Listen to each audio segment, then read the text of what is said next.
ભગવાન ગીતામાં એવું કહે છે કે જે માણસે ઇન્દ્રિયો પર કાબુ મેળવ્યો હોય, જેને માટીનું ઢેકું, સોનું, રૂપું, માલ, મિલકત, કુટુંબ, કબીલો, ગાડી, બંગલા એ બધું એને એકરૂપ લાગે, સામાન્ય જ બધું લાગે, તો એમ સમજવું કે એ પુરુષ યોગારૂઢ કહેવાય.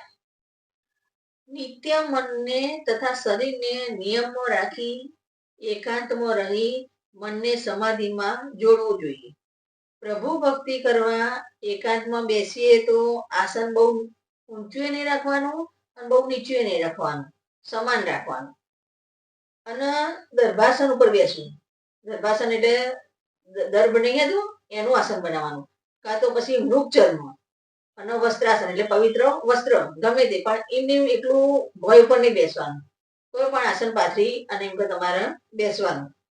ભગવાન કહે છે જ્યારે તમે સમાધિમાં એટલે કે પ્રભુ ભક્તિ કરવા જ્યારે બેસો ત્યારે તમારું ધ્યાન બીજે ક્યાંય નહીં જવા દેવાનું. કયો સ્થિર કરવાનું? મન નાકની ડોળીએ સ્થિર કરવાનું. એટલે તમારું ચિત્ત એક ચિત્રે એમ એવી દ્રષ્ટિ રાખી અને બેસવું જોઈએ, એટલે એકાગ્રથી ભક્તિ થાય. ભગવાન કહે છે કે મારામાં ચિત્ત જોડી મારે પરાયણ થઈ તું મારી ભક્તિ કર, જરા કે મન ડોલવા ના દઈશ. મારામાં ચિત્ત રાખ, આવી રીતે તું ભક્તિ કરે તો બ્રહ્મ ભાવને તું પામીશ. ભગવાન એમ કે છે તું મારામાં ચિત્ત કરો અને એકાગ્ર ચિત્તે તું કર તો તું બ્રહ્મ ભાવને એમ પામીશ.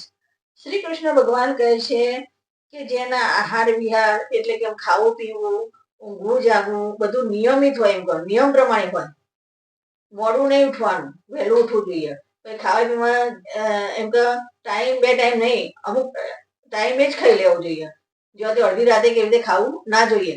જેના આહાર વિહાર, ઊંઘવું જાગવું એ બધું નિયમ પ્રમાણે હોય તેના યોગ સિદ્ધ થાય છે.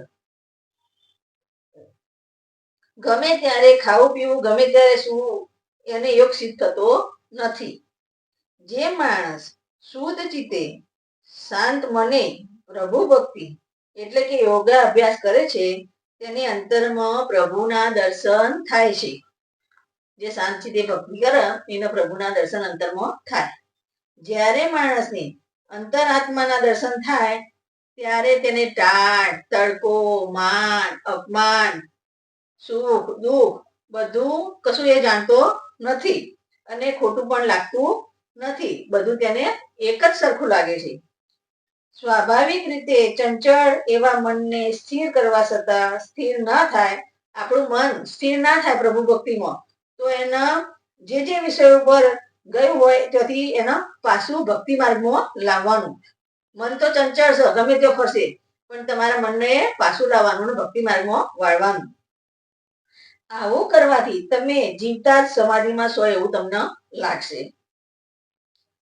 ભગવાન શ્રી કૃષ્ણ કહે છે કે જે માણસ જીવ, જંતુ, પશુ, પક્ષી કોઈ પણ દરેક જીવમાં મને જોશે એટલે કે દરેક જીવમાં પ્રભુ બિરાજે છે એવું જાણશે અને જોશે અને સમજશે તો તેને હું અદ્રશ્ય રહેતો નથી. એના બધામાં ભગવાન દેખાશે એ માણસને અને એના દર્શન થશે ભગવાનના.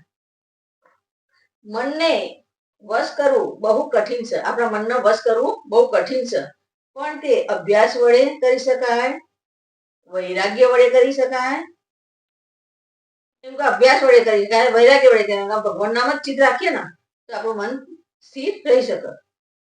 ભગવાન કહે છે જે શાસ્ત્ર પ્રમાણે કર્મો કરે છે તે કદી દુર્ગતિ પામતો નથી. કર્મો કરવા પણ શાસ્ત્ર પ્રમાણે કરવા તો એ દુર્ગતિ પામાય નહીં. યોગમાંથી ભ્રષ્ટ થયેલો પુરુષ અશ્વમેઘ આદિ યજ્ઞ કરનારા પુરુષના પવિત્ર લોકમાં જાય છે. જે આવું યજ્ઞ કરે એ પવિત્ર લોકમાં જાય અને શ્રીમંતના ઘરમાં અવતાર લે છે. સારા ઘરમાં શ્રીમંતોના ઘરમાં અવતાર લે. સર્વ યોગીઓમાં જે શ્રદ્ધા રાખી મને ભજે છે અને મારામાં મન લગાવે છે તે ખરો યોગી છે. ભગવાન કહે છે કે જે મારામાં મન લગાવી, મારામાં ચિત્ત લગાવી અને જે મને ભજે છે એ જ ખરો યોગી છે. આ વિડીયો મૂકવાનો મારો આશય એ જ છે તો તમે આ વિડીયો આ જમાનામાં એમ તો કોઈનો ટાઈમ હોતો નથી, તો તો તમે આ વિડીયો ચાલુ કરી અને ભગવદ્ ગીતા પણ સાંભળી શકો અને તમારું કામ પણ કરી શકો, એટલે તમારું કામે થાય અને તમારો સમય ના બગડે. સૌને મારા જય શ્રી કૃષ્ણ, જય દ્વારકાધીશ.